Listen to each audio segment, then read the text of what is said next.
طبعا هذا الخياط فشي أنيق ومرتب المتابعين الحلوين. وهسه شي نقول؟ بسم الله الرحمن الرحيم، اللهم صل على محمد وآل محمد. السلام عليكم متابعيني. مثل ما نزلنا بث مباشر ونزلنا فصال، هذا اكس لارج، قلت لكم يلبس لحد 86. باعوا العروض مو من هاي يعني كلش قصيفة، لا هاي عريضة، وراح ناخذها خياط بسيط خلال 10 دقائق انتي تقدرين تخيطيها وتكون منها دفن ومرتب وشغل. ما بي اي شغلات. وثاني شيء هذا القماش اللي يكون متر، اي متر، اللي يكون تشتريه 3 امتار ونص او 4 امتار ونص يختلف. وشوف الاناقه مالته والفصال فد انيق. طبعا فصال هذا الفيديو هم بث مباشر، هو فصال هذا الفيديو اسفل الفيديو، يعني بالتعليقات دخلي على التعليقات راح تلقين الرابط باسفل الفيديو، ضغطي عليه وراح تروحين للفصال كامل شلون سوينا دفن وكون منه. شوفوا انتبهوا، انا شرحت بالخياطه قلت لمتابعيني منه هذا ما راح يصير عندنا هيك مبوض، راح يجيك محبس مثل ما تشوفون، شي مرتب. وشوفوا وكلوشه، احنا نحسبها نص كلوشه ومرتبة وكلش أنيقة. يلا تعالوا نبدي، بس أتمنى اللي ما مشترك ويانا يشترك وينضم لنا حتى نكون عائلة أكبر. واللي ما يعرفني، أنا الشيف غفران أم بنين، عندي صفحة على اليوتيوب أنزل بيها طبخات أكثر من 1.5 مليون متابع، وأتمنى اللايك مالتكم حتى نصعد هذا الفيديو، وحتى المبتدئين كلهم يشجعون ويخيطون ويكون مصدر رزقهم إلهم. يلا نبدأ. وهسه متابعيني باعوا انتبهوا علي، هنا مو فصلنا، والفصال راح اخليكم اياه الرابط مالته اسفل الفيديو، يعني اللي يريد يشوف الفصال هذا. طبعا هذا سويناه بث مباشر وحكينا عن الفصال. هسه نجي هو سويته قطعتين، يعني هذا الظهر وهذا الامام. الظهر هسه ما اسوي له، شوفوا ما اسوي له اي فتحه مال الظهر ولا ابد. هسه انا اشوف لكم اياه خطوه بخطوه نشتغل. شوفوا ما نسوي اي شيء له. هسه نشيل الظهر نخليه على صفحه. نجي هنا عندنا هذا لاصق مال ملابس، وهنا نبدي نشتغل. قول بسم الله. طبعا انا اشتغل بمال الماكينه نفسها اكوي عادي، بس اخلي فشي جواها. شوفوا نصفط بهالشكل،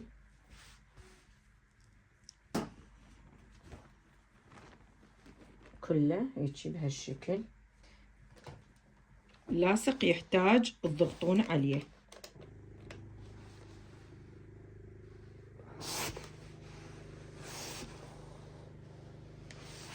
يعني ضروري اللاصق نضغط عليه ونسوي بخار على مود يلتصق، لان بالخياطه راح ينفك ويبهذلك، وما راح يقعد السوتاج او الدانتيل او اي شيء، راح يقعد مضبوط، راح يبهذلك كلش. هسه احنا راح نلزقه كلش زين. هسه متابعيني كملت. شوفوا ايش راح نسوي. شوفوا راح نطبق، اهم شيء نطبق ابط على ابط، اهم شيء ضروري. هذا مالكم دخل زايد مو زايد، هذا مو هذا كله راح يتعدل. اهم شيء عندنا ابط على ابط. ركزتوا لو لا؟ بدكم تنتبهون انه ابط على ابط. خل اوضحها اكثر. ابط على ابط. شوفوا هالشكل. نجي نكوي، نطلع النص ضروري، هذا النص هذا. شوفون شلون دا اكوي النص، على مود اني من اجي اخيط اعرف هذا النص هل هي الدانتيل عديل مو عديل، انا راح اخربه ما اخربه. خاصة المبتدئين انه تنتبهون على هاي الشغلة، انه النص لازم تكوه راح يطلع عندنا. وشوفون هسه اوتي خلصنا. متابعيني ركزوا وياي. شوفوا نقول بسم الله. هنا عندنا شوفوا طلع واحد شوية زايد واحد ناقص، منه مو مهم. راح نعدل عدل، نقول بسم الله وننزل بيه بهالشكل. اخذنا الزايد منه، شوفوا شويه زايد منه شويه زايد منه، مو مشكله ذني احنا ما نريدهن، يعني احنا بالخياط اصلا نجني زايدات. هسه احنا عندنا هذا دائما اكو نساء تعاني منه، من شلون نقول، خلينا نوخر هذا على مود اشوف لكم اياه بالابيض.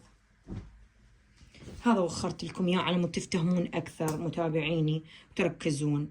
شوفوا اكثر الناس من هنا تقولون بنيني بوط عندي هنا من اخيط، يعني تبوط تخرب عندي الدشداشه. طبعا انت لا تهتمين، باعي ركزي.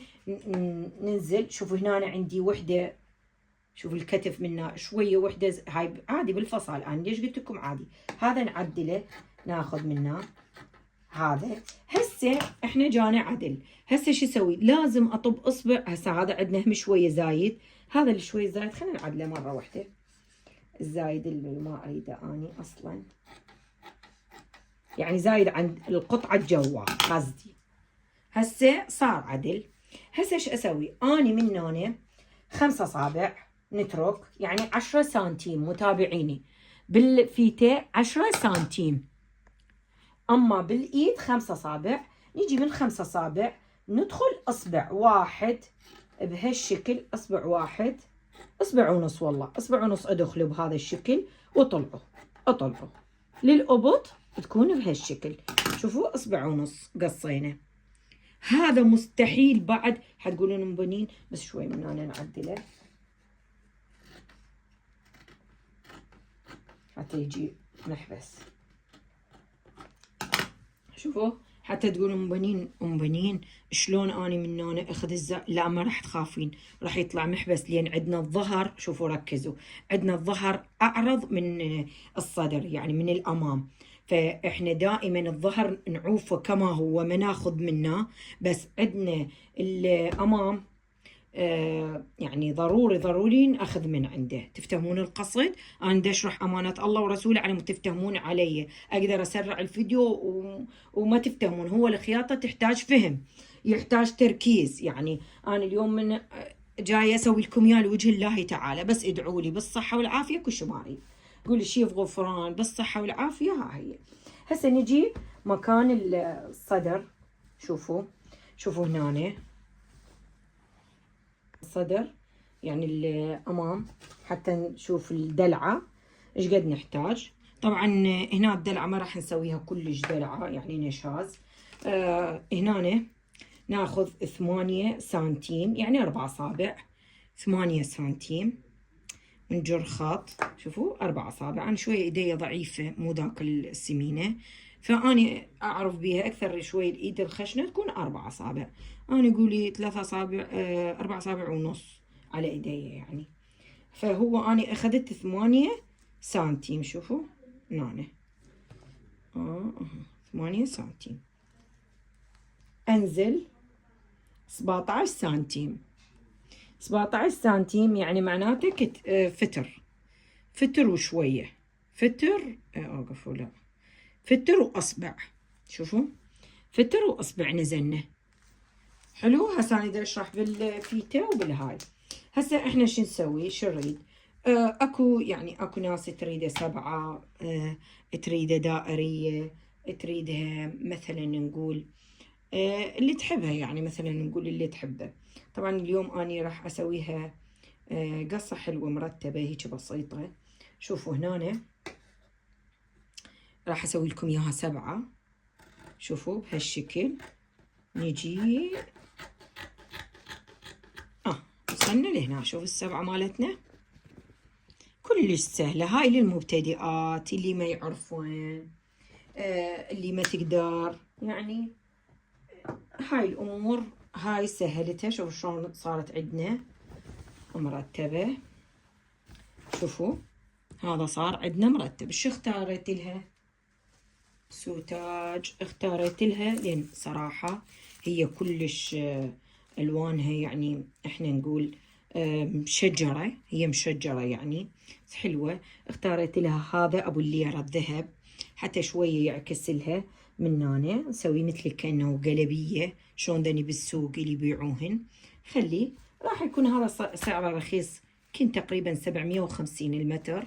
راح نحتاج يمكن فد مترتين بالضبط، مترتين على مود الإيد والصدر بالضبط. يلا هسه نبدأ نخيط. وهسه نبدي نخيط. طبعا شوفوا شلون قصينا ورتبت. طبعا هذا القماش الزاد اللي يبقى ندني القصاقيص راح اخذ وصلة، اصلا ما راح افصل عليه، هي وصلة عشوائية من البقن.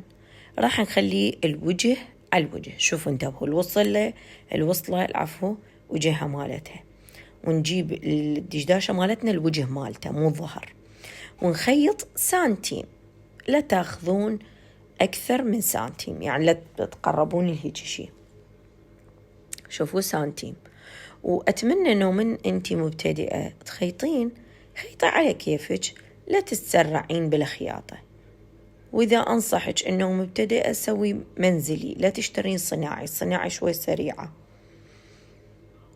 وشوفوا بهالشكل، شوفوا أنا كل سلاسة وقاعد أشرح لكم أمانة الله حتى تستفادون، حتى اللي تخيطوا باب رزقها تكون تعرف وتفتهم. أنا سهل الموضوع مدى صعبة. شوفوا هسه شو أسوي، أقص الزايد من القصاقص. شوفوا هاي الوصلة طلعتها هسه شو نسوي، الياخة نقص هذا الزايد. احنا جبنا وصلة وحطيناها عليها. هسه لازم يعني نسوي شرحات بالهاي حتى ما نصير عندنا قلوة، ما تصير مكرمشة. طبعا لما سويتي هاي الثقوبات او الشرحات من تقلبيها ترى تصير مكرمشة، وراح نجي نخيط عليها نسوي دقن فقط. شوفوا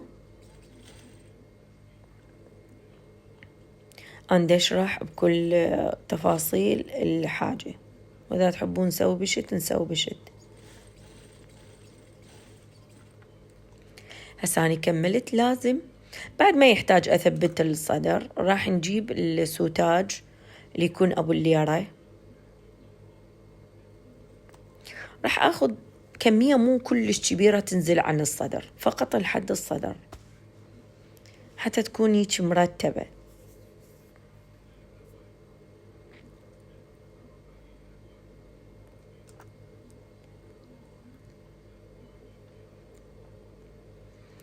ما نخليه كلش ويا الهاية، ننطي مجال نص سنتيم ونخيط. طبعا اللي ما تعرف يعني أول مرة تفصل راح تشوف صعوبة برسم الصدر، راح تفدقه وترجع يطلع أعوج. الأفضل خططيه بالصابونة أو بالطواشير، خططيه يلا تخيطين. بس إذا واحد ممارس المهنة لا عادي. أنا هسه أعرف النص من كويت بالنص، قلت لكم أبط على بطون وكويل بالنص. شوفوا يعني أنا مسيطرة لأن أنا ممارسة المهنة هواية.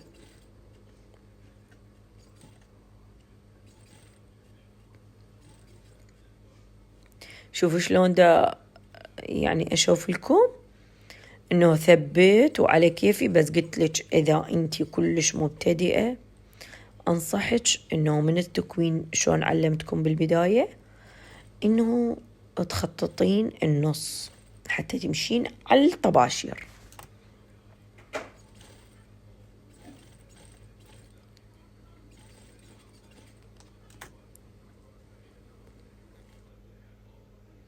هسه كمل عندي والصدر جهز. هسه نشتغل.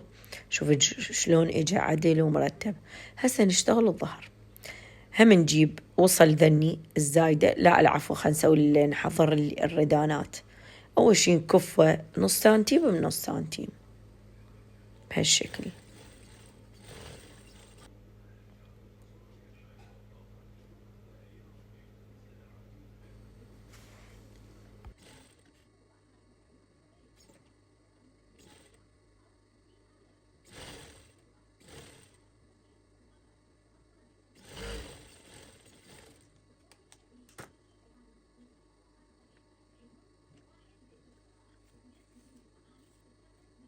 وهسه ناخذ السوتاج قياس. الأفضل تقيسون إيش قد تريدون، تبعدون عن الإيد يعني من هنا هيك فد نص سنتيم. شوفوا خياط واحد. عندنا الثانية هم كذلك، بس الثانية أنا قصيت زايد هم بقى هالقد. حرامات هذا، لا أنتي خياطة حرامات تبذرين له أصبع، يعني كل هذا بفلوس وتستفادين منه.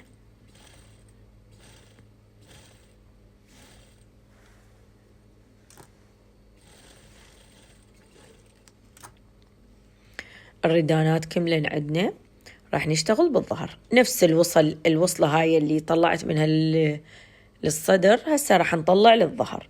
شوفوا أول شي نجيب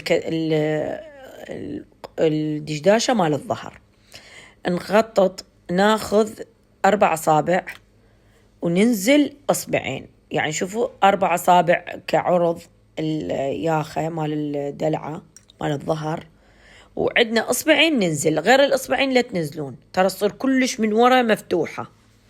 نجيب أي وصلة كذلك كماتين، الوصلة وجهة والظهر وجه، شوفوا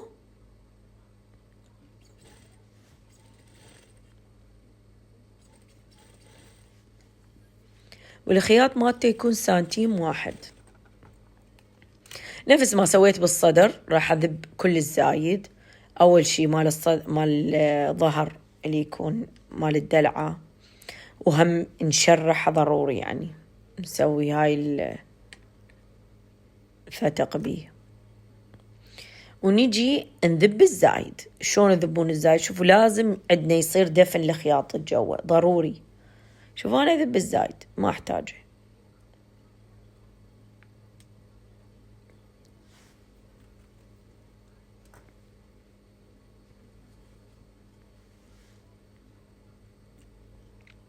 متابعيني أجيب الظهر مال الدشداشة والوجه مالته، وأجيب الأمام الوجه مالته نخليه بهالشكل، وأجيب هاي الوصلة اللي ربطته ويا الظهر أخليها فوقها، راح يطلع عندي دفن. شوفوا ركزوا، ما عدا بيها زايد شوي القماش ماكو مشكلة، بعدين أعدله. وناخذ إصبع واحد كافي. هسه هنا خيطنا، راح نجي ذيك الثانية ماتين نوخر القماشة الوصلة، يعني نحط الوجه على الوجه ونجي نضيف القماشة عليها بهالشكل. هسه لازم نضرب دقن حتى ما يتحرك الوصلة بالظهر ويتقوى عندنا وما تتشقق. شوفوا الزايدة ذبه، بس لازم ناخذ احنا نظيف. شوفوا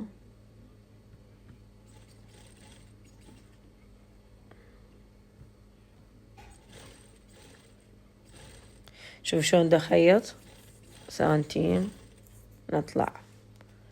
شوف هسه من هنا شلون راح انظف القماش، انا ما اعوف الوصلة هيج. شوفوا راح اكفها، هاي الوصلة اللي تصير بالظهر راح اكفها. شوفوا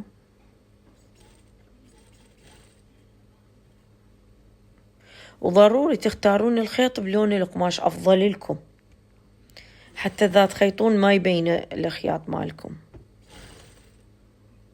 شوفوا بهالشكل.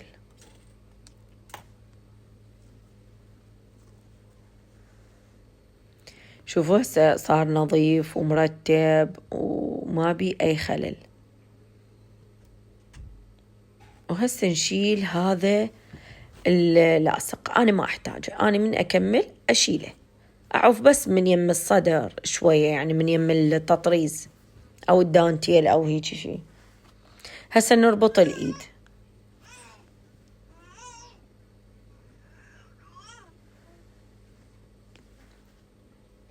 شوفوا شلون نربط الإيد. نجيب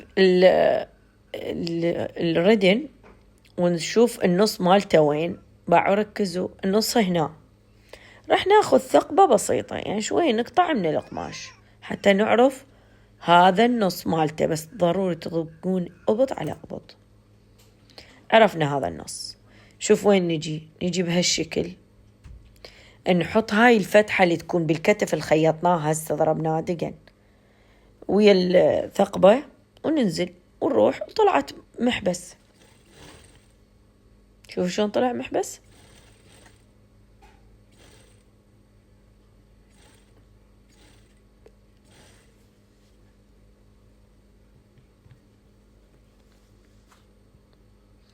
وانصحكم تعدلون، يعني كل ما تخيطون عدلوا، لأن نوبات كرماشة وحدة تطبق القماش وتخرب لك كل شي، لازم ترجعين تفدقين من جدة وجديد. أنا دا أنصحك. هسه ناخذ، شوفوا الزايد نذب. طلع عندنا زايد من القماش شوية مال الظهر عادي. هسه راح نطبق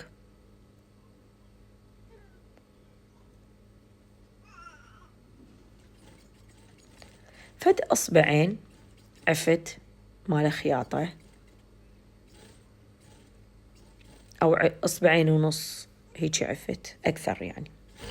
شوفوا ايش قد عفت، هو مبين ما مبين حيل بالكاميرا، بس أنا عفت تقريبا أصبعين ونص، يعني تقريبا 4 سنتيمات.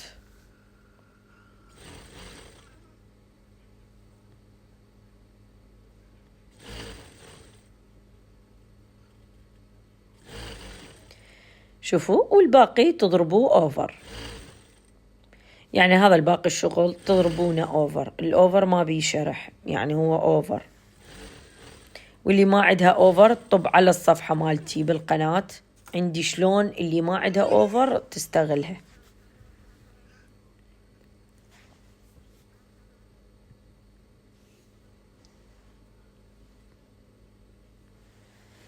الإيد الثانية نفس الطريقة، انتبهوا عليه.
هسه كملت، راح شو اسوي؟ اقيس ونجي نسوي الطول، لان انا بالفصال ما سوينا الطول، قلت لكم لا نكمل. شوفوا نطبق الدشداشة ابط على ابط، شوفوا شلون نطبق الدشداشة ابط على ابط ونطلع الزايد منها ونقيسها، نقيس يعني على البشر اللي طوله يريدوه.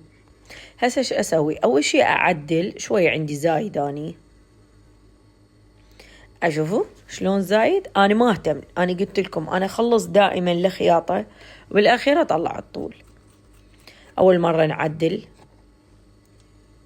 بعدين ارجع اخذ 5 أصابع يعني 10 سنتيم، وبعدين اخذ اصبع ونص او اصبع بهالشكل، وهاي راح نكفها باصبع، يعني نص اصبع بنص اصبع، لان الكفة الكلوشة ما ترهم اصبع كامل، ما ترهم، لازم يكون نص اصبع بنص اصبع. انتبهوا علي، شوفوا نص اصبع بنص اصبع، وعلى كيفكم. اتمنى متابعيني لا تنسون اللايك، واذا انتم مشتركين اشتركوا بالقناة حتى تكبر وحتى انزل لكم فيديوهات، لان انا من اشوف المشتركين قليلين ما انزل فيديوهات. يلا انتظر اللايك مالتكم وفالتعليق يشجعني من عندكم.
وهسه هذا الشكل النهائي متابعيني. طبعا شي بسيط مرتب انيق، ما بي دوخة، ما بي هوسة، ما بي تفاصيل هواية.